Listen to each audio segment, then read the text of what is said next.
Exatamente. Então, se você é uma pessoa que está fazendo isso hoje, pode parar. Para, chama a Andréia, resolve, porque se o fisco pega, você tá enrascado. Tá mesmo. Tá enrascado, essa é a palavra.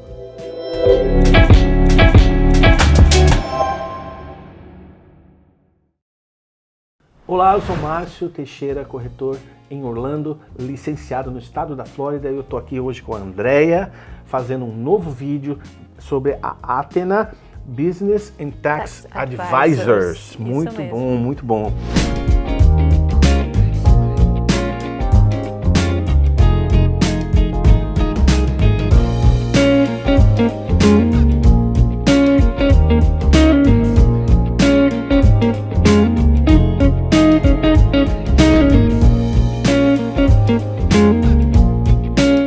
Andréia, eu conheço há alguns anos e já fizemos muita coisa juntos aqui e ela está hoje com a empresa dela e eu quero aqui agradecer pelo privilégio que você está me dando de poder me ensinar e ensinar as pessoas que estão querendo, né, e precisando das informações preciosas que a gente vai falar no vídeo de hoje. E a minha primeira pergunta é uma pergunta que eu sei que está na mente de quem está vindo para cá, porque ele ouve o Cicrano, ouve no Beltrano, e o meu ponto é o seguinte, vamos direto na fonte, ok? Vamos lá. Por que abrir uma empresa nos Estados Unidos no contexto de uma compra de um imóvel aqui? Tá. Existem 3 grandes motivos para você fazer isso. O primeiro de todos, que eu acho que é o mais importante, é o FIRPTA, evitar o FIRPTA. Que eu vou perguntar para você o que é o FIRPTA já já. Tá. Então, uma entidade americana evita o FIRPTA. Ela não faz com que você tenha que pagar 15% do bruto da venda de um imóvel em solo americano. Em outras palavras, estruturar uma empresa te protege de você ter que pagar tributações maiores e refunds mais demorados, reembolsos mais demorados da Receita Americana, na eventualidade da venda do imóvel. Isso. Então, uma proteção do seu ativo. Isso, que é a proteção de liability também. Okay. Liability é qualquer risco que você possa ter. Você está aqui dirigindo, atropelou uma pessoa ou alguém se machucou dentro da casa, não se invade pessoa física para pessoa jurídica. Okay. Então isso também protege o seu liability do seu imóvel. Ok, se acontece um acidente dentro da casa, a responsabilidade financeira é da empresa. Na eventualidade de uma ação judicial, ela está limitada à empresa, ou seja, aquele imóvel que está conectado dentro daquela empresa e não ao bolso patrimonial do cliente. E a pessoa física também. Ai, André, eu tenho dívida trabalhista no Brasil, ou eu tenho qualquer coisa no Brasil, ou eu tive um problema na corte aqui nos Estados Unidos também. Você está protegendo o seu imóvel porque a responsabilidade dele é da empresa. Sim. E isso não é invadido. E o terceiro é diminuição de impostos. Eu tenho um pouco de cuidado em falar sobre diminuição de impostos, porque isso depende muito do contribuinte, do quanto que ele tem de despesas. Mas, em média, é muito mais fácil eu justificar para a Receita Federal o funcionamento de uma empresa do que um autônomo alugando uma casa sozinho. Mesmo porque isso acontece muito, né? Sim. O cidadão compra uma casa que... Eu vou falar, tá? Vou falar, doa quem doer. Sim. O cidadão vem para cá, ouve na internet, fulano que fez, cicrano que fez, ele compra um imóvel, não quer saber de fazer contabilidade nenhuma, bota a casa no Airbnb, recebe o dinheiro no Brasil. Mas isso está acabando, né? Não, eu sei, mas tem gente fazendo. Sim, tem entendeu? Gente fazendo. Você está cometendo um crime federal. Sim, evasão de divisas. Evasão de divisas. E, diga-se de passagem, Al Capone foi preso pelo mesmo motivo. O que você acha que pode acontecer se houver uma auditoria, não é verdade? Os condados, eles estão de olho, eles estão vendo. Eles estão acirrando esse controle, estão acirrando né? Cada vez mais, exatamente. Então, se você é uma pessoa que está fazendo isso hoje, pode parar. Para, chama a Andréia, resolve, porque se o fisco pega, você está enrascado. Tá mesmo. Tá enrascado, essa é a palavra. Sim. Né? Mas seguindo, quais são os documentos que precisam para abrir uma empresa, Dé? Eu preciso que o cliente preencha um formulário em que ele vai escolher o nome da empresa e vai pôr os dados dele, dados pessoais, como endereço, data de nascimento, e-mail e cópia de passaporte. Não precisa nem ter visto americano. Só com isso a gente já consegue constituir. E ele não precisa estar em solo americano. Tudo isso pode ser feito remotamente. Já que eu falei desse babado aí, se você está fazendo isso hoje, se o cidadão está lá fazendo por debaixo dos panos e acha que é esperto, como se corrige isso?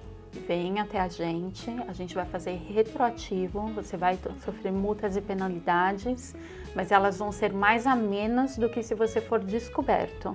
Então se antecipe, venha, a gente faz os impostos retroativos, recolhe as taxas necessárias para que você se regularize em solo americano. Ótimo, ótimo. E no caso, eu lembro conversar com você, mas eu vou perguntar porque nós não gravamos aquela conversa naquela época. No caso de abertura de empresa, eu sei que existem modalidades diferentes de empresa. Quais são, se você pode citar rapidamente, essas modalidades de empresas que podem ser abertas dentro desse contexto de compra de imóvel e patrimônio aqui nos Estados Unidos? Eu vou falar para o não residente, tá? Para quem não reside aqui. Para quem não reside. A C Corp é a corporação tipo C e a LLC que é a mais utilizada. Aqui, diferente do Brasil, dividendos são bitributáveis.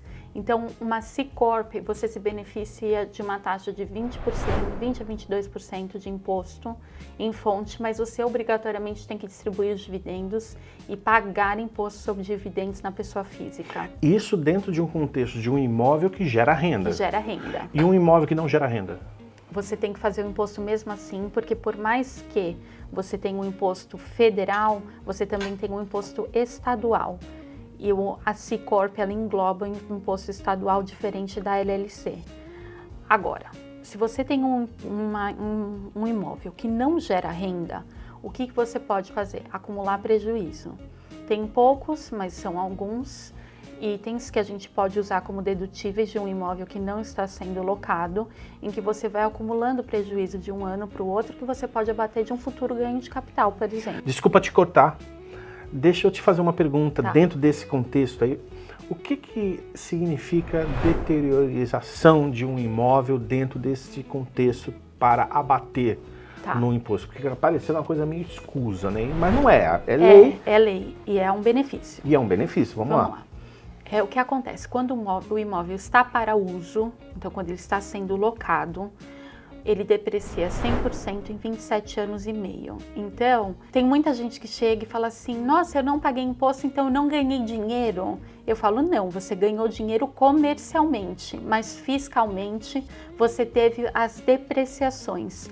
O pacote de mobília deprecia 200% em 5 anos. A casa deprecia 100% em 27 anos e meio. Reformas, por exemplo. Reformas são agregadas e também depreciadas.